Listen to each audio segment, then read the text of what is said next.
சீர்காழியில் அமைந்துள்ள ஸ்ரீ காமாட்சியம்மன் ஆலயத்தில் வன்னிய நாடக நிகழ்ச்சி மிக விமர்சையாக நடைபெற்றது. திருவண்ணாமலை அடுத்த ராந்தம் கிராமத்தில் ஸ்ரீ காமாட்சியம்மன் ஆலயத்தில் ஆண்டுதோறும் சித்திரை திருவிழா வன்னிய நாடக நிகழ்ச்சி 10 நாட்கள் மிக விமர்சையாக நடைபெறுவது வழக்கம். அதன்படி 19ஆம் ஆண்டு இந்த ஆண்டு வன்னிய நாடகம் 4ஆம் நாள் நிகழ்ச்சி களை கட்டியது. இதில் காமாட்சியம்மன் வேடம் அணிந்தவர் பொதுமக்களுக்கு மோர் வழங்கினார். இதனால் நோய் நொடி குடும்ப பிரச்சனை நீங்கும் என்பது ஐதீகம் என்பதால் ஏராளமான பெண்கள் அந்த மோரினை வாங்கி அருந்தினர்.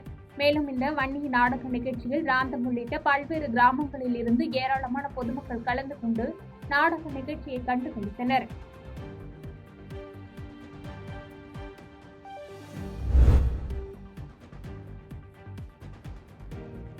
பெரம்பலூர் மாவட்டத்தில் உள்ள 42 தனியார் பள்ளிகளில் 421 வாகனங்களில் முதற்கட்டமாக 120 பேருந்துகளை ஆய்வு மேற்கொண்ட நிலையில் ஆட்சியர் வாகனங்களை முறையாக பராமரித்து இயக்க உத்தரவிட்டார்.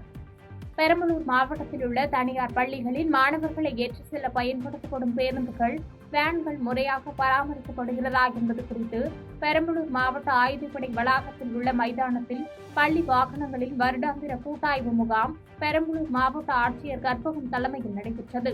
இதில் பெரம்பலூர் மாவட்ட காவல் கண்காணிப்பாளர் ஷியாமலா தேவி, சாராட்சியர் கோகுல், மாவட்ட முதன்மை கல்வி அலுவலர் மணிவண்ணன் மற்றும் வட்டார போக்குவரத்து அலுவலர் ஆகியோர் கலந்து கொண்டு பள்ளி வாகனங்களை ஆய்வு செய்தனர்.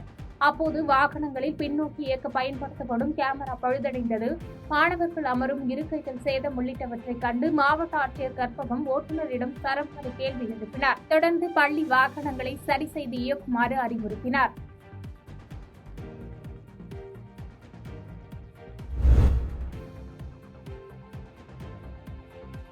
பரமக்குடியில் சாலை ஆக்கிரமிப்பு செய்யும் சரக்கு வாகனங்களால் பல்வேறு இன்னல்களை சந்தித்து வரும் வாகன ஓட்டிகள் நடவடிக்கை எடுக்க மாவட்ட நிர்வாகத்திடம் கோரிக்கை வைத்துள்ளனர். ராமநாதபுரம் மாவட்டம் பரமக்குடியில் ராமேஸ்வரம் மதுரை தேசிய நெடுஞ்சாலையில் இருந்து காந்தி சிலைக்கு செல்லும் இணைப்பு சாலையில் நாள்தோறும் சரக்கு வாகனங்களை சாலையில் நிறுத்தி சரக்குகளை ஏற்றுவது வழக்கம். இதனால் அவ்வழியாக செல்லும் வாகன ஓட்டிகள் கடும் இன்னலுக்கு ஆளாகி வருவதோடு போக்குவரத்து நெரிசலிலும் சிக்கி தவித்து வருகின்றனர். மற்றொருபுறம் பொதுமக்களும் சாலையை கடக்க முடியாமல் திணறி வருவதாகவும் தெரிவிக்கின்றனர். எனவே தொடர்கதையாகி வரும் போக்குவரத்து நெரிசலை கட்டுப்படுத்த வேண்டும் என மாவட்ட நிர்வாகத்திடம் வாகன ஓட்டிகளும் பொதுமக்களும் வேண்டுகோள் விடுத்துள்ளனர்.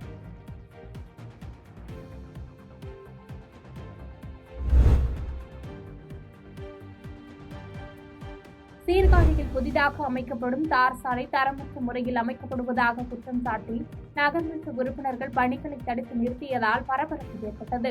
மயிலாடுதுறை மாவட்டம் சீர்காழி நகராட்சிக்குட்பட்ட 17வது வார்டில் நகராட்சியின் செயலற்ற கணக்கு நிதி திட்டத்தின் கீழ் ரூபாய் 2 கோடியே 17 லட்சம் மதிப்பீட்டின் கீழ் சன்சிட்டி நகர் பகுதியில் புதிதாக தார் சாலை அமைக்கும் பணி நடைபெற்று வருகிறது.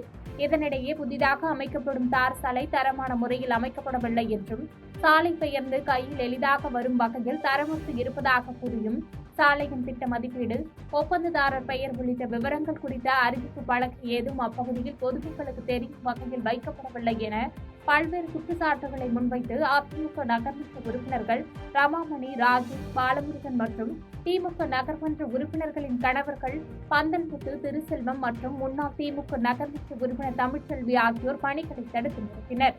மேலும் பணிகளை தரமாக மேற்கொள்ள மாவட்ட ஆட்சியர் மூலம் உத்தரவாதம் அளித்தால் மட்டுமே பணிகளை தொடர்ந்து செய்திட வேண்டும் என கூறி சாலை அமைக்கும் வாகனங்களுக்கு முன்பு அமர்ந்து தர்ணாவில் ஈடுபட்டனர். இதனால் அப்பகுதியில் பரபரப்பு நிலவியது.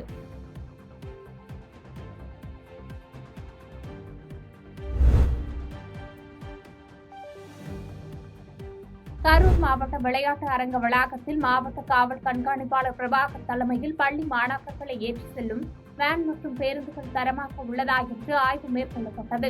இதில் கரூர் மாவட்ட வருவாய் அலுவலர் கண்ணன், வட்டார போக்குவரத்து அலுவலர் தர்மானந்தம் ஆகியோர் பள்ளி பேருந்துகளை துறை சார்ந்த அதிகாரிகளுடன் சென்று ஆய்வு செய்தனர். இந்த ஆய்வின் போது பள்ளி வாகனங்களில் கண்காணிப்பு கேமராக்கள் பொருத்தப்பட்டுள்ளதா, ஜிபிஎஸ் கருவிகள், தீயணைப்பு கருவிகள், அவசர கால கதவுகள் சரியாக செயல்படுகிறதா எனவும் முதலுதவி பெட்டி உள்ளதா எனவும் ஆய்வு செய்தனர். கரூர் மாவட்டத்தில் 702 பேருந்துகள் இயக்கப்படும் நிலையில் முதற்கட்டமாக சோதனைக்கு 556 பேருந்துகள் உட்படுத்தப்பட்டது. இதில் 12 பேருந்துகளில் குறைபாடுகள் கண்டறியப்பட்டதால் அந்த வாகனங்களுக்கு அனுமதி மறுக்கப்பட்டது. பாதகம் செய்பவரை கண்டால் நாம் பயங்கொள்ளலாகாது பாப்பா. மோதி மிதித்து விடு பாப்பா, அவர் முகத்தில் உமிழ்ந்து விடு பாப்பா.